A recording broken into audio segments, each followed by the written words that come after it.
The only thing that she did wrong at the day and time was drive a vehicle. With cocaine, alcohol in her system, beer in the car at a .20. This case is a legal and moral storm. A pregnant woman behind the wheel, alcohol and cocaine in her system, and one innocent life lost. But here's the twist. Prosecutors can't prove causation, meaning she may walk away with just probation. How does that sit with justice and with you? Watch closely, because this judge's reaction says everything. If I remember correctly, this is a DWI, and there's a fatality as a result. Yes, sir. Can you please read to me what happened? Yes, sir. This crash happened back on December 24th of last year. Officers were advised of a four-vehicle crash at 5:37 a.m. on the 6300 block of I-45 South here in Harris County. Investigators observed massive damage on a Chrysler, indicating a head-on impact, massive force damage on a Mitsubishi, indicating a T-bone impact to the driver's side. Officers spoke with HFD firefighter who was on his way to work and observed the Chrysler strike the Mitsubishi. The Chrysler cut in front of him, causing him to swerve to the right and hit an Amazon truck. He states that this defendant was the driver and sole occupant of the Chrysler, and the driver of the Amazon truck confirms the wheel witness's story and stated that he clipped the Chrysler as he was coming to a stop. The complainant was taken to the hospital where she was pronounced deceased.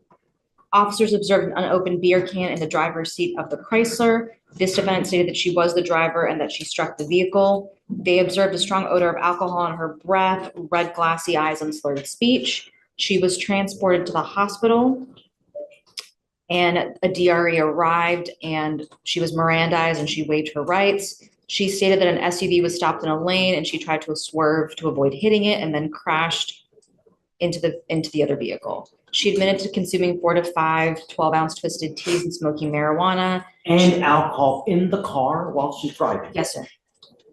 SFSTs were done. She scored 6 out of 6 on the HGN. She did not have vertical gaze nystagmus, and officers observed a lack of convergence. They were not able to do the walk and turn and one leg stand due to her injuries of a broken arm and sternum. There was a blood warrant and residual search warrant that were done, and her blood, Your Honor, came back at a .025 for ethanol, and she had, yes, 0.25, yes, sir. And then she had marijuana and cocaine in her system. And what's the offer that you have worked out? We worked out an 18-month probation offer with 7 days as a condition, Your Honor. I don't think that's enough. The fact that there's a dead body in this case. The judge isn't just angry. He's highlighting a real frustration in the legal system. Even with drugs, alcohol, and a fatality, prosecutors must prove beyond doubt that her intoxication caused the death. Without that, the charge can't be upgraded to manslaughter. But emotionally, the courtroom knows exactly what happened. Do you think causation should matter when someone dies behind the wheel? Comment your thoughts below. Why is it not an intoxication? It's a causation issue, Judge. We looked at it for an upgrade, is my understanding, because the other vehicle was on the roadway. Legally speaking, there's a causation problem, Judge, so that's why we came to the agreement that we have the families on board. I'm not gonna take it. You have a dead body here. She has cocaine in the system. She's got booze in the car while she's driving, and a dead body. I'm not down with that. No, we're gonna have to do something else, but I would be remiss a week in jail where we have a dead body. Yes, sir. And to me, just because you're 9 months pregnant doesn't factor anywhere in my mind, Ms. Sanchez. Ma'am, look at me. While you're about to give life, you took someone else's life. I'm sorry. How many lives are now ruined because of this? Not only yours, how about everybody else? Every single day in Harris County, someone is maimed because of the DWI. It's sick that we lead the nation in fatalities. And I don't know why they can't prove causation to charge you with intoxication manslaughter. But to me, a week is insufficient. It's not enough. Yes, sir. So We'll go back to the drawing board and get go it back, reset, Judge. but Yes, sir. I'm ready to set this case for trial now, so unless we can work something out today, I'm set, it gets set today. Yes, sir. All right, thank you, Judge. Your Honor, I understand that a fatality did occur, but the reason why they weren't able to charge my client with intox manslaughter is because this accident was unavoidable. If you were Unavoidable? yes, sir. At the time of this accident, it was unavoidable. What ended up happening is that the deceased party spun out in front of her, and she was just going straight. The only thing that she did wrong at the day and time was drive a vehicle. With cocaine, alcohol in her system, beer in the car at a .20. Let me ask you something. Have you ever done breath test? Have you ever blown into a breath test machine? Have you ever done those wet labs? You ever done that? Your Honor. Okay. I'm serious, really. Okay. Have you ever done it? I'll go one further, Your Honor. Before being a defense attorney, I was a lieutenant with HPD. Okay. So I'm above and beyond. I spent 3 years doing accident division. So not only did I investigated these. So my knowledge is probably more superior than anybody in the room. I spent 3 years picking up dead bodies. And that is a true and factual statement I'm making before the court. So yes, sir, I have. I did, as part of training when I was a defense lawyer, I went to these classes where we took the breath test machines apart, did all kinds of experiments, did these drinking wet labs where you drink and then you blow into the machine. And the one time we did it, we downed a bunch of booze and I blew into the machine and I was lit, right? And I blew a 14 and I was lit, man. And now all I did was I blew a 14, right? 0.14. She's at a 0.2. 0.025, Judge. 0.025. 0.02. Yes, sir. Okay. I thought you said 0.20. No, sir. No, it's 0.025 with the cocaine and THC. No, so she's not 3 times or 4 times over the legal limit, yeah.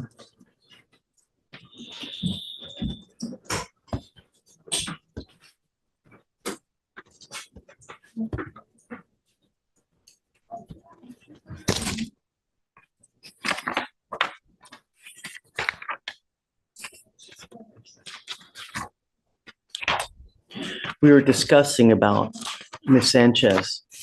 We were discussing when for you to do your jail time. Should we have you do it immediately to where you have the baby in jail? Is that cruel and unusual punishment? But then again, is a dead body cruel and unusual punishment? What's fair? What's not fair? I don't know. All I know is that you're charged with DWI.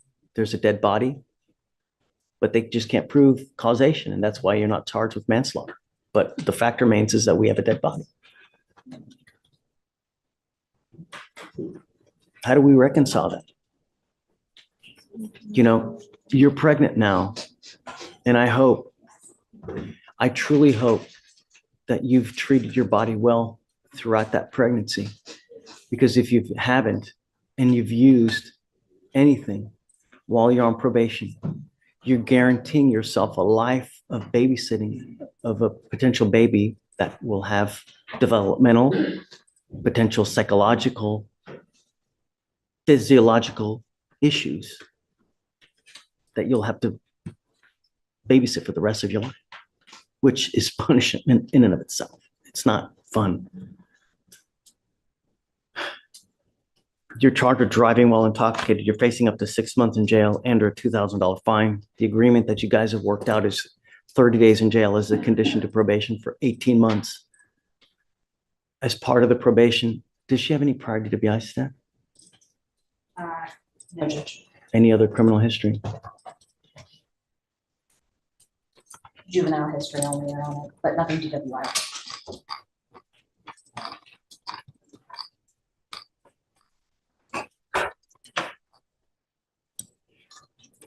What all were you wanting done on the probation? Correct. Yes, sir.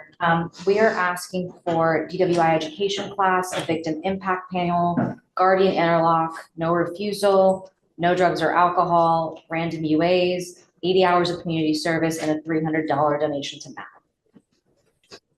Is this how you understand the conditions, Ms. Sanchez? I will keep you to it strictly. I'm going to monitor you myself. You will report to me here to the court so that I make sure everything gets done well. If you are not in compliance, I will issue a warrant for your arrest. You will be put into jail, and then you'll be facing up to 180 days in jail. If you test positive for alcohol or any kind of drugs, I will put you in a treatment facility in the jail. Do you understand, ma'am? No alcohol, no dope, no driving. You must have what does she have now? Does she have a scram right now?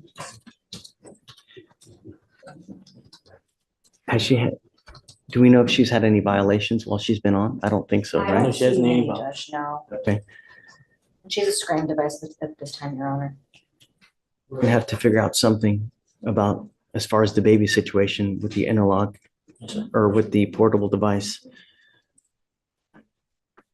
I will follow the state's agreement here. But like I said, I'm keeping you close to me. From now on, you'll be facing a minimum of 30 days in jail if you ever pick up another DWI. Do you understand? You give up the right to a trial, right to compel witnesses to testify on your behalf, confront and cross-examine your accusers. If you're not a citizen, if possible immigration consequence, you can be deported, excluded from the country, denied naturalization under federal law. Hey, if you can do the repeat offender, do you get the education class? Did you say victim impact panel? Yes, sir. How many? One. One victim impact panel. You will be required to do a TRAS, which is an evaluation to see what other conditions you may need. You must fulfill those conditions. Guardian interlock, no drugs, alcohol, random UA. When are you set to deliver, ma'am? What day? August 28th. When do you think we should do the time?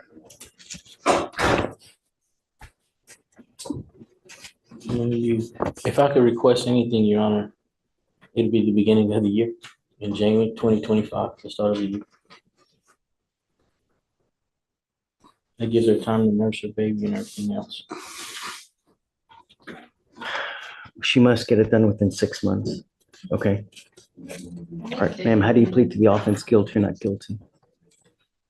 I will find you guilty. We'll send you to the disagreement. Good luck to you, ma'am. Please sit. At the end of the day, Miss Sanchez walks away with probation, community service, and 30 days in jail, while a family mourns a lost loved one. The judge's warning about her baby was more than emotional. It was symbolic of second chances and consequences that last a lifetime. So what do you think? Justice served or justice denied? If you found this case as shocking as we did, hit that like button, share your take in the comments, and don't forget to subscribe for more real courtroom breakdowns that reveal the truth behind the verdicts.